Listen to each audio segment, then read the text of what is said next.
Loading Snacks. What's good, Loading Snacks universe? Your boy Jokes is here. I got the homie Marcus in tow. And it's time for episode 5 of The Finisher. Episode 5? 5. We've gotten this far. We're at number 5. I think we're in a good stride right now, my man. We're in a good stride right now. So we want to kind of continue the conversation a little bit that we were having last time, since it's been a few weeks since Triple H has assumed authority. I use that term because I feel like that works in this realm once again. I see what you did there. I see what you did there. Authority. I see what you did there. Since my man has gotten control over creative and is doing some things. So before we jump into each detail and each specific one, it's been a few weeks and we've seen some changes.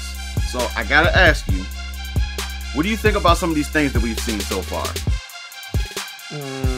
I think it's a step in the right direction. I believe that, as they say, old blood is out, new blood is in. A different perspective. It looks like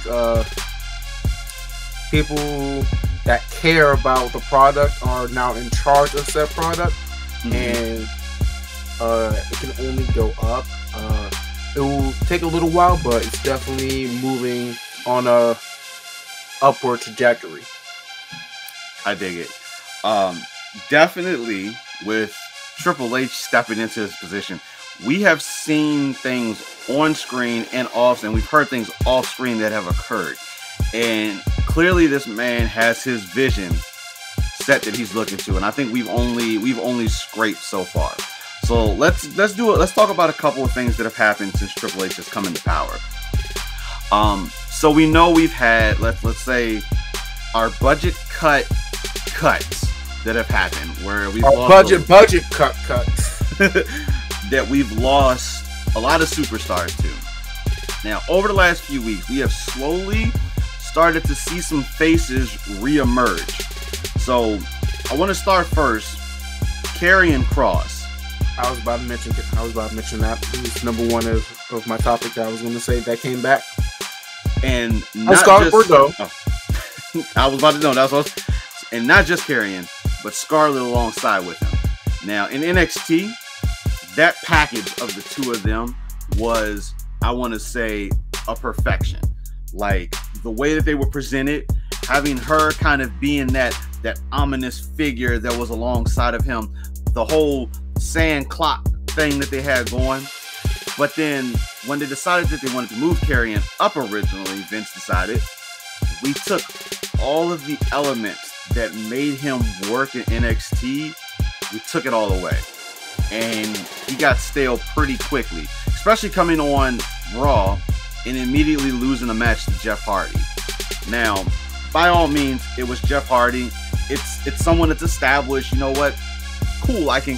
Jeff Hardy was returning at that point as well. He was returning too, but I can understand from a Jeff Hardy, from his stature and being with the company, why you would probably have him lose to him. But a character like Karrion Kross, you can't just bring him from being, this monster of a powerhouse up and just immediately have him lose his match. Now, granted, Adam Cole did a little mic work on him, which didn't help before the transition either. But now we have this original package back, and not only back, but essentially thrust into main event contention. Because him showing up, he went straight for the top with Drew McIntyre and Roman Reigns. And I think that is an absolute push as to show how much faith Trips has in Karrion Kross. What do you think about this first edition back to our roster that we've seen? I feel like it's a smart play. It's definitely a power move because Karrion was also doing like a lot of big things in the independent, in the other promotions, and he's definitely a commodity that that'd be definitely like let go. And now that they've reacquired that commodity, it's going to be forged into something like spectacular. To be like, even though I'm wearing the shirt, like it like there's only so much that you can do with a particular storyline. And as of right now, like, I'm all for like the Samoan bloodline and all of that. Don't get me wrong, but like when you see guys like Karrion Kross coming back and Cody out right now due to his pectoral and getting rehab, and now Big E slowly coming. They're going to slowly work him back into the mix. There's definitely a lot of opportunities for potential better storylines than just, alright, there's a bloodline. Roman is going to talk on the mic for a little bit. Paul is taking his little sabbatical, whatever, for his injury. And you know, and so I definitely think it's definitely a power play. Triple H is all about power plays, and this was definitely a power play. It's like, control your narrative is going to take Karrion Kross, even though he was on there for like, I think like one show, and like all these other promotions. What I'm really interested in, which I'll talk about later, is I do have a curveball for you. I like it. We'll do it. I dig it. But definitely, that was like a huge surprise. We had been hearing rumors, and you know, we always take rumors with a grain of salt because you know how things can be. But that one was actually pretty spot on, and I'm excited to see where they go with it. Especially after Clash at the Castle. If let's go with a scenario that I think possibly happened. Let's say Drew does get the big win. I do think there's going to be a slight curveball in the way that that's going to play out, and somehow he wins. But Paul wrote into that contract like, "Oh no, it was only for the WWE Championship." But Roman keeps the universe. Like, I feel like there's going to be some work in there for it. But then we can now have like Karrion challenge Drew McIntyre, and that would be a good, interesting feud because I don't know necessarily who will win between the two of them. I think that would be a fun little aspect to see. It's just, like, I'm just also remembering that even though, like, I really don't, like, I don't understand why he still has this, but Austin Theory still has the fucking Money in the Bank. Like, I was like, wait a minute, didn't he cash it? Oh, wait, he didn't cash it. He got hit with it at SummerSlam, and he hasn't been talked about since. Hey, he's just running around getting beat up. Matter of fact, you bring him up. Like, I just saw a video that was posted. They did a live event in Canada, and Kevin Owens and Trish Stratus actually did a whole segment with him where he wanted to take a selfie with the two of them. So So Kevin Owens went down, beat him up, and then Trish took the selfie with him with the beat up briefcase. My man isn't having such a great time right now, but I feel like Big Daddy Vince ain't here to protect you no more. So I think we'll see the fruits of this labor at some point. But he wasn't going to beat Brock. There's no way. Even if Brock would have won, Roman right now he wouldn't be able to take out. So let him hold on to the briefcase for a little bit somehow. Unless they do what Dolph Ziggler did, and someone actually like takes the Money in the Bank from him, actually, like, all right, you got to put the Money in the Bank. And then, like, they just, like, snatch it away and just, like, axe that storyline, and then just, like, rebrand him. Like, the whole A-Town down, I feel like that's, like, taking...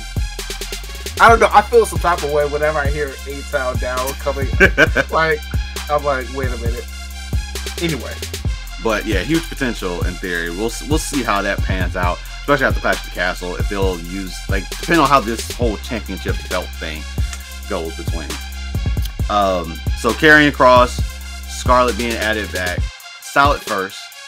Not too far after that, we started seeing some weird things.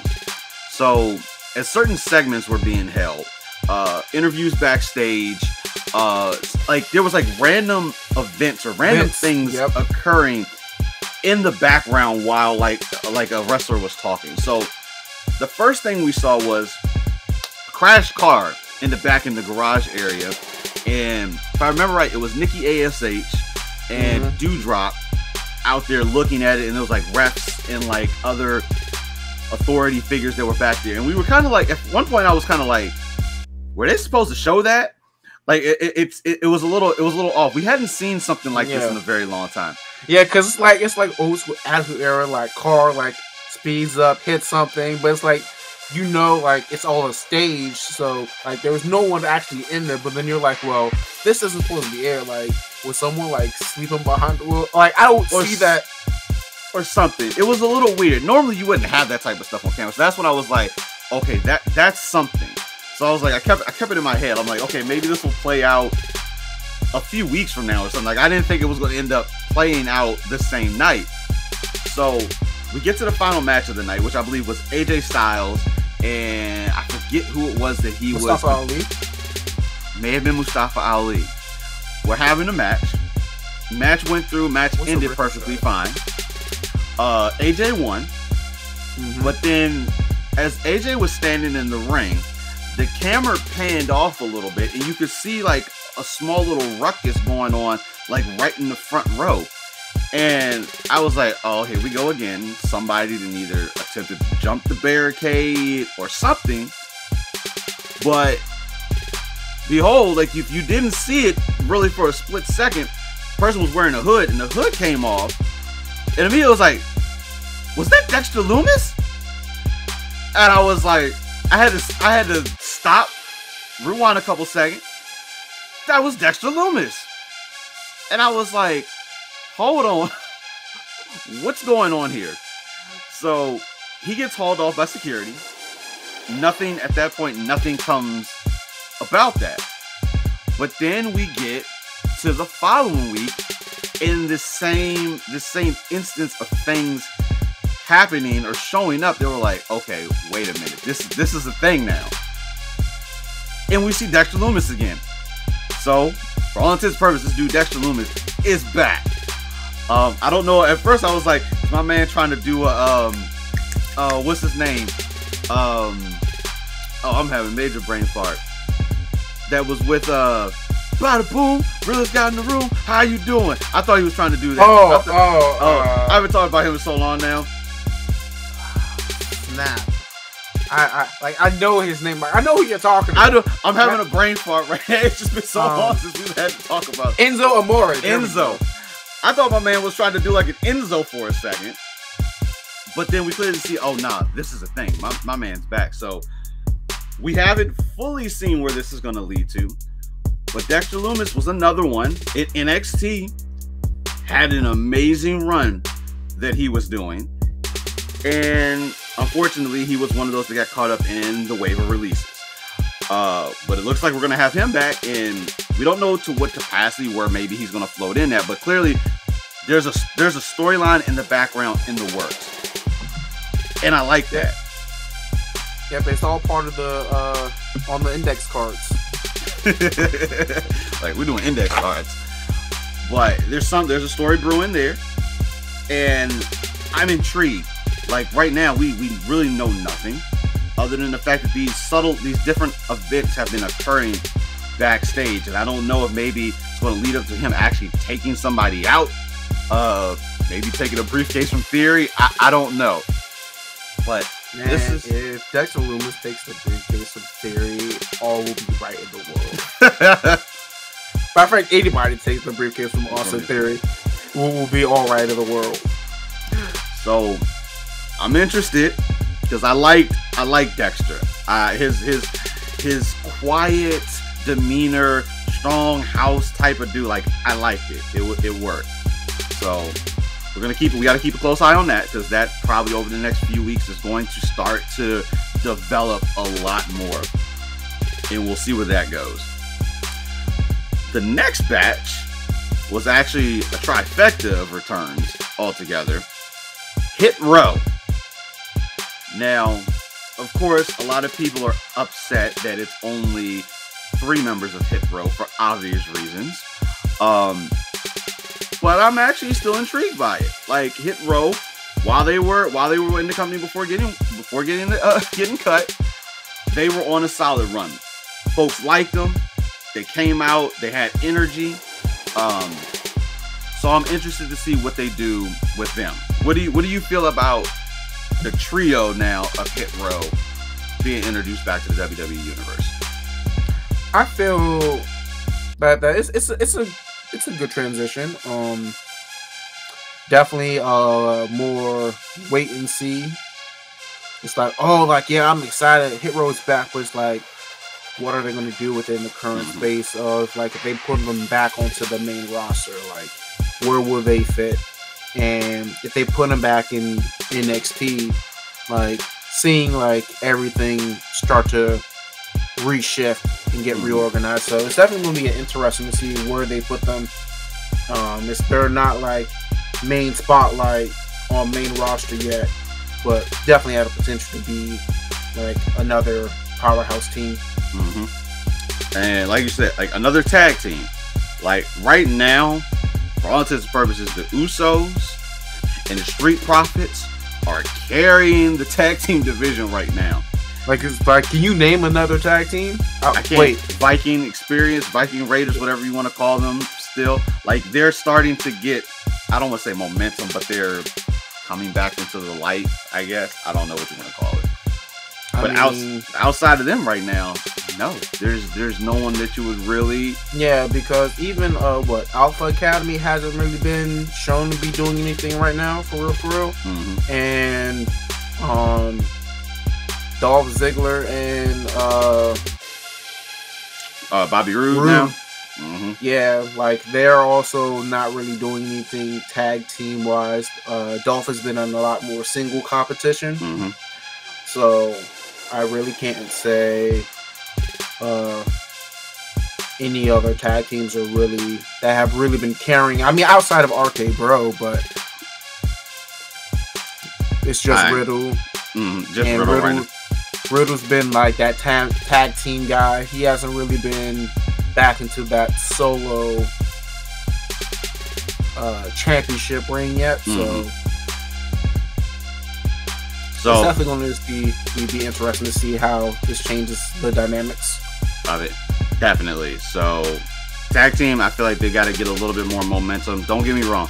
I am thoroughly enjoying Street Profits and Usos. What they have been doing, typically, you know, when we see the same match week over week or iterations of the same match, you know, it gets very tiring and gets very draining. But for some reason, the four of these guys have just been absolutely putting on performances. They've been doing individual matches, which I really enjoy seeing on both sides. Seeing each one of the Usos show that they do have potentials as individual competitors. Same thing with the Street Profits. Because Montez needs to win a singles championship, and so does Antonio Dawkins. Like, Montez, they've been saying, you know, it's the guy. But Dawkins has been like, hey, listen, I know y'all talking about my man Montez, but y'all need to respect my name. They're legit like old school Shaq and Kobe, in my opinion. Like, literally, like, that synergy between them two, like, definitely potential to be like legend status in the next upcoming years. Like, if they decide to stick with this product and develop their brand even further, them and Bianca, like, that trio. Like, I guarantee you, like, if the Bloodline wasn't a thing, that would be, like, I would put all my money. Like, I was, like, invest. Like, they're, like, that stable. Would do wonders for WWE. Because it's just like how, when Xavier went to the creative and Vince, it was like, yeah, you're not really using me with R-Truth like that anymore. Like, and one of my other mentors is like getting shafted, and my other homie is like, not like, yo, we have this idea. Let us sell this idea. If it doesn't work, it doesn't work. Scrap it. You know?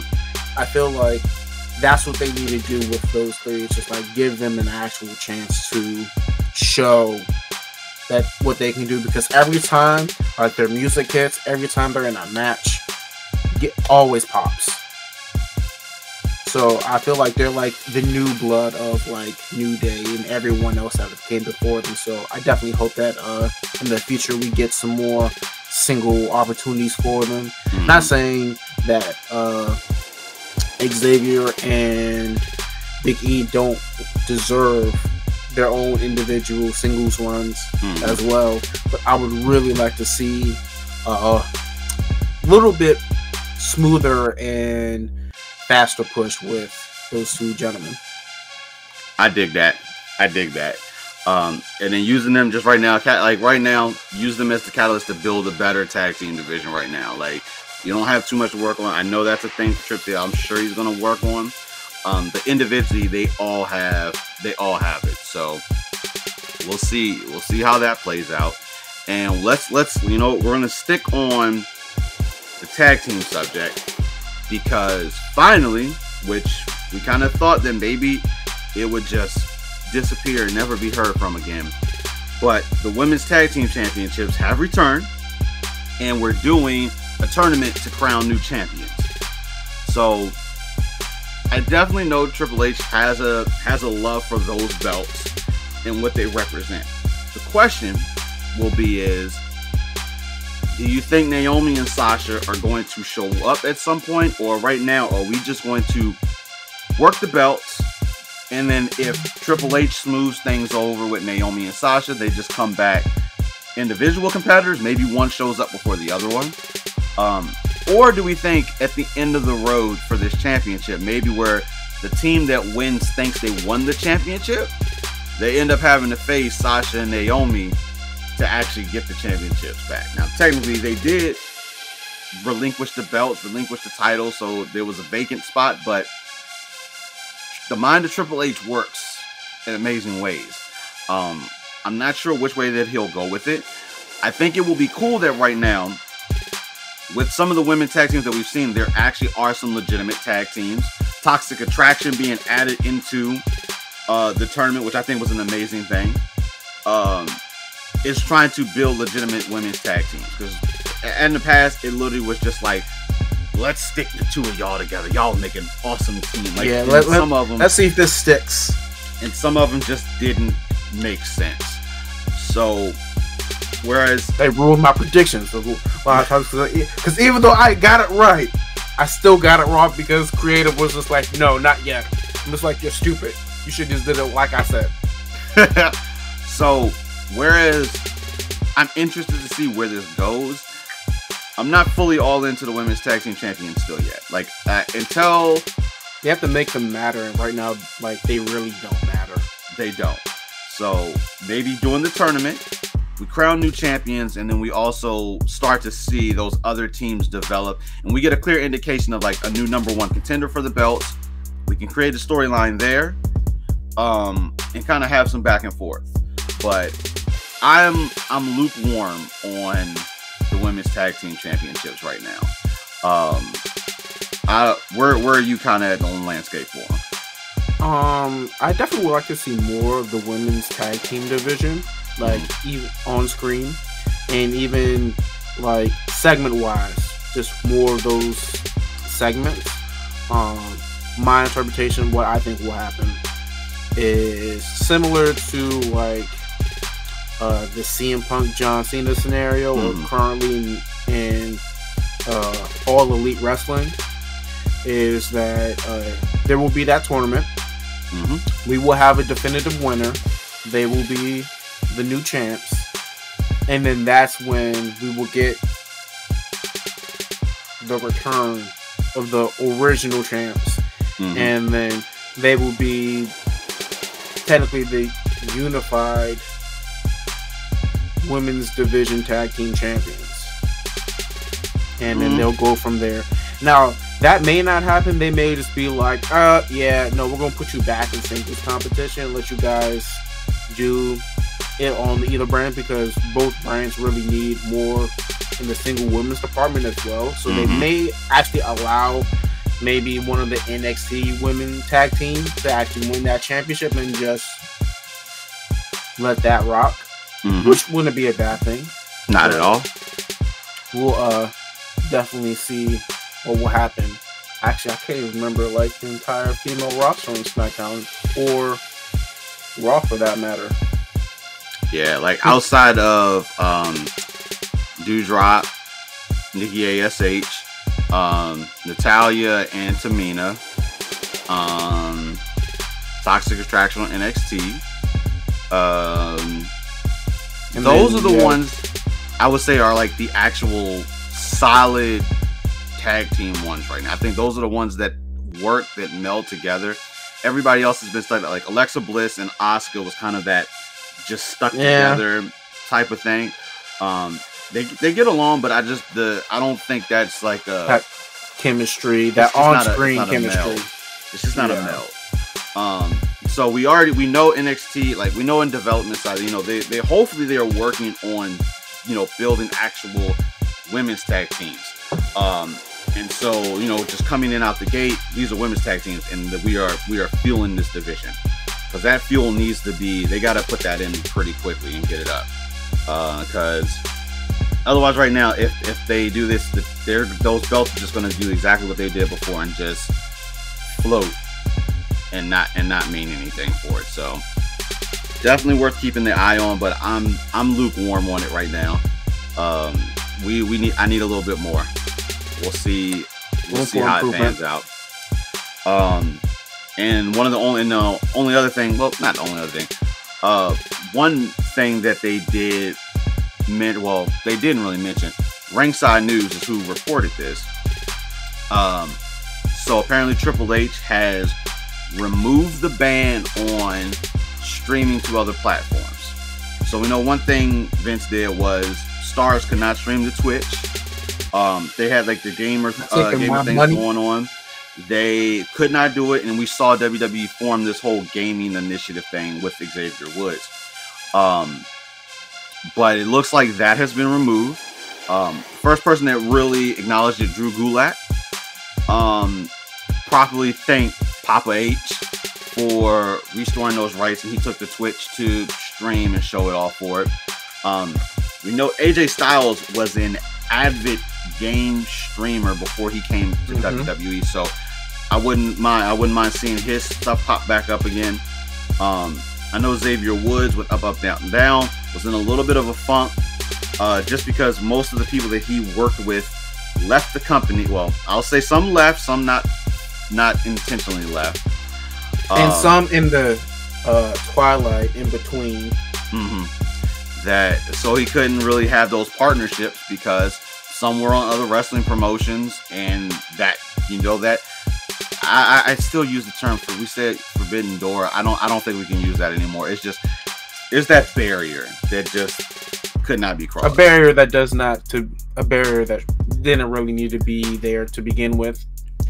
So in doing this change, like I see Triple H has not only for the fans to enjoy the product, but just the atmosphere backstage. It seems like the things that he has started to implement, the things that he's starting to do, is just making the superstars feel more welcome in the environment back there. Because we know with certain things that you can't see, and that's another thing, certain verbiage, certain words that you can't use on screen. Like beforehand, you could not say wrestling, which is what you do. And with Drew McIntyre and Kevin Owens, that promo that they did with each other and getting into a wrestling ring, we were wrestlers, we're gonna have a match. Like, I just absolutely loved it. Like, that was just a slap to taking that away from it, and they were like, let's do this. And I tell you, everybody in that arena was hyped off of that segment between the two of them. They can say hospital. Like, that's one that a lot of people may not realize. Always Michael Cole would say somebody was taken to the medical facility. That was another one on the list. So, but now they can say hospital again. It's just small things. It's just these small little things that I don't understand. Like, I would like to be in the mind of like Vince to know what is so wrong about saying belt, wrestling, wrestler. Like, I would like to understand why that was a thing. I know we want to rebrand it as the entertainment company that does entertaining things. Are you not sports entertained? Like, I get what he was, I guess, trying to do, but I just want to understand. But I just feel like they went to a different demographic market, and that's where we've been That's where the current product is in that demographic. Mm-hmm. And now that Triple H is in charge and he's from the previous demographic, Mm-hmm. that he can kind of merge both of those eras, those elements, into one product. And even though he's not a McMahon, mm-hmm. he now has McMahon connections and power to make the changes necessary to make the product as he would see it versus as, well, I guess, because I wouldn't say how he would see it, it's his vision, but I would say a lot of influence is from Vince and how he ran it, and he got a lot of that inside knowledge. I'm like, as much as people don't like Vince, like the man is a marketing genius. Mm-hmm. And, no doubt. And he definitely like learned a lot his long time under his wing. I guess this is one of those moments where it does pay to fuck the boss's daughter. Hey, look at this now. So, Steph and Trips tried to take the company over and failed. But it looks like this was a long storytelling thing. A long-term work. Long-term work. And they have now actually fully have taken over. So I think if they work that in somehow, that would be pretty funny, pretty clean to do so for it. But no, I think they're going to stick clear of that. Like, they don't want the media addressing it. They don't want to bring it back up. Nah. This is like, all right, just letting you know, he's in charge. That's it. This is Triple H era. This is the era. This is what we're doing. Don't talk about anything else. So yep, I'm perfectly fine with that. And then to kind of wrap this little ball of the change up, and then the one other thing, Shawn Michaels also apparently has assumed a new role, and this dude is overseeing talent development. Mm-hmm. Like, DX has taken control, which is another side of it. It's pretty funny. But, you know what? We're tired of this Gen B, Generation X. You know what? We D-Generation X. We done worked up. So Shawn in control of that side, like, I think is because the two of them, when they were running NXT together and doing things, clearly it worked. Clearly it worked with 1.0. 2.0 has some things that are working that I like, but then there's some things that I'm not a big fan of. But now we're about to go into this NXT 3.0, if you want to call it already. Unfortunately, you know, NXT UK is being demolished. Sadly, we saw a whole bunch of stars being released, but now we're going to go to this just NXT Europe. Like, we're grown. We're going to do bigger things. So I do expect some of those stars that were released under NXT UK contracts to just get either just new NXT contracts. Just straight NXT contracts possibly, and so they can do, you know, go to other realms and do things. Because like they released a lot of good talent, like, as right now, like, and I get it. You know what? It is a business, and as long as like budget cuts or things are not involved with this, that just makes it seem like you're just cutting people for no reason. I understand. So, but I do expect some of those stars to still come back under the bigger brand and probably do some things. So I'm eager to see what they do with that, especially having Shawn and doing talent development.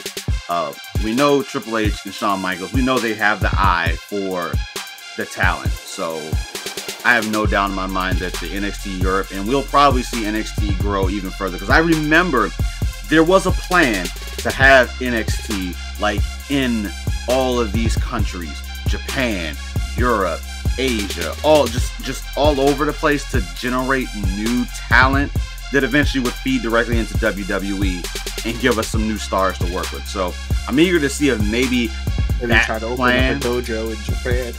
Hey, I wouldn't be mad, like, if they did that. Like, Japan, don't get me wrong, I love New Japan Pro Wrestling. I think what they have going, they have their lane, they stay in it, they do work with other companies or whatever, but what they do, they stay in their lane and they do what they see fit. If NXT does pop up over there, I'm eager to see how receptive they'll be over in Japan to like the NXT brand. like we already know if WWE travels, you know, people are gonna go see it. There's people that like it, but I'm willing to. I want to see what like that looks like if that NXT brand goes over. Well, it definitely be interesting, but the biggest thing about like going into another country is like their customs. And I know for Japan, like an American company cannot buy land like in Japan at all. Like that's not a thing.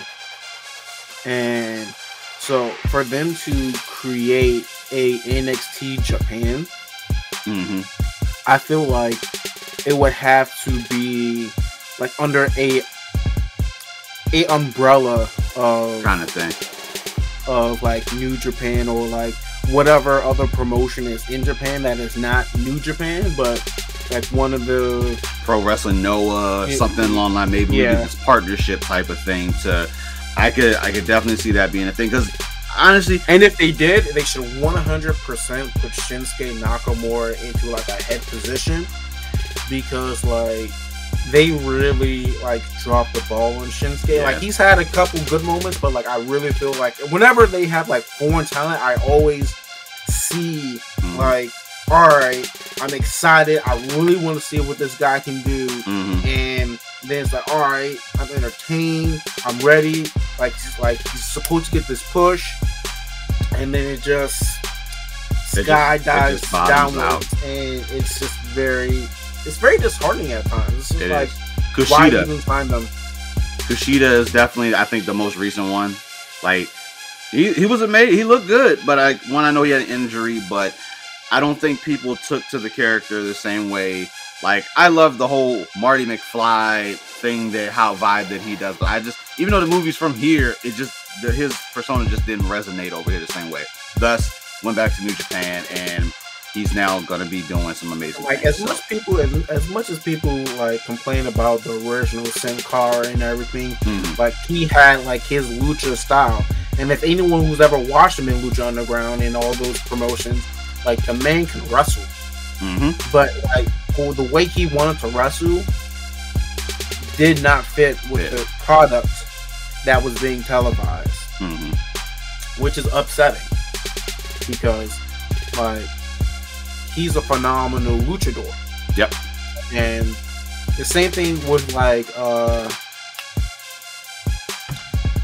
damn, he changed his last name every like promotion he goes to. But what, Johnny Mundo, Johnny Nitro, John Morrison, Johnny Impact, Johnny Elite, Johnny Impact.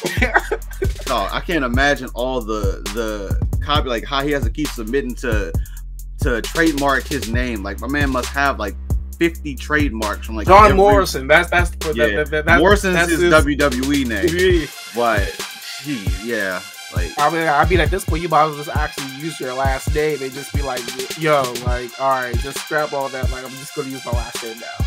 And dude, hey, I mean, switch it up. It makes it easy to get another promotion. So just keep switching up the last name. Some people struggle to find that right name to carry over with them. But yeah, NXT, definitely, I think we're gonna see some new things on the horizon. I'm not a fan of the rainbow color setup. Like, it's cool, but I thought the black and gold it's meant to be all inclusive, jokes. That's why it's rainbow color. It's all inclusive. I'm good with that. I have no problem with that. It's just black maybe the way I should say it. You watch too much Power Rangers, jokes. Shut up. Maybe I should say it just looks like a kid's coloring page when they do it. It's just, I don't know. It just doesn't. You know what? That's the demographic that they're trying to hit. They're trying to get. I get it. So maybe we'll see with NXT 3.0, whatever the remnants of NXT UK, the ones that they'll probably bring over here to just become part of the NXT here. We'll see that change. But overall, we've seen some of these subtle changes already, and it piqued my interest. So Triple H, like, I think everybody is happy to have this guy in the place that he's in, the position that he's in. Stars, say that, hey, he is easily accessible when they have ideas and pitches and things that they want to do. I think we're going to start to see a new era for WWE. I think we won't see any. We've seen these little pockets of things happening, but I don't think the overall major stuff we'll see probably at least until after or going into WrestleMania as usual. for my man to just like completely put the foot on the gas pedal. It's like this is my brand now, and we're running with it. But yeah, I think we've seen the vision of good for the changes. And I know Trips has no problem. He does not want to go backwards. He wants to move forward. So I'm good with what we're seeing so far. Let's just hope it continues and we don't start to go back to some of the old ways, but I'm good for now. I mean, not all the old ways are bad. Next up is firing the creative writing team and getting better writers. Curveball jokes. Uh-oh. There have been talks of a certain previous World Wrestling Entertainment writer trying to create his own promotion. Oh, we talking about Double J again? No, not that one. Not that one. Not that one.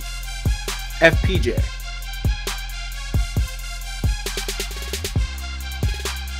FPJ. Hold up. Why I'm drawing a blank here. Who's FPJ? Freddie Prinze Jr. Oh, I had heard that. I wouldn't be mad. For those of you who don't know, Freddie Prinze Jr. is a phenomenal writer, producer, and you may know him from the works of playing Fred in Scooby-Doo. And what's it? Not the parody. I think it's what? She's All That?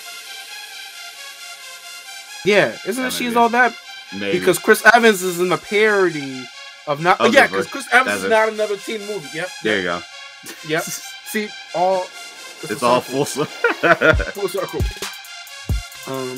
He has done a lot of past in the Attitude Era. Mm-hmm. That's how you know his writing skills is legit. Or Ruthless Aggression. I know that's where. Yeah, I think that's where. Yeah, that's where he was. Ruthless Aggression. He wrote a lot of the main storylines. Like the Kofi Randy segment, Carlito segments, MVP segments. He also did a lot of backstage coaching, acting coaching lessons for a lot of the talent. So that's like the Bellas and the Miz and everyone else. They really learned from him in the back. I feel if this production does go through and he gets some sort of backing, I think like it will be probably one of the best creative works that we have probably seen in this decade, if it does go through. Because since he would be in charge, like he can definitely like look at the script and be like, yeah, this is terrible. So I wouldn't be mad if he got like it just depends on the people that he can put around him. Like I'm all for new promotions like this, and we said this is a good time to be a wrestling fan just because of the sheer amount of wrestling that you can watch, different types, different genres, from different countries. This is a beautiful time to be a wrestling fan. We get another wrestling promotion, I'm absolutely behind it. Especially with a mind like Freddie Prinze Jr. I truly would be interested in seeing the puzzle pieces that he puts around him. Who else would he bring in as creative minds? Who would be a backer for this? You know, who would be like Tony Khan? Fortunately, his father owning the Jacksonville Jaguars had that initial who that go-to person would be is to get things off the ground. But the question would be is who does Freddie Prinze Jr. get to try to back his promotion? Like, I'm all for seeing it. Like, he can write, he can do things, I'm eager to see where if he can get it off the ground, what it would do.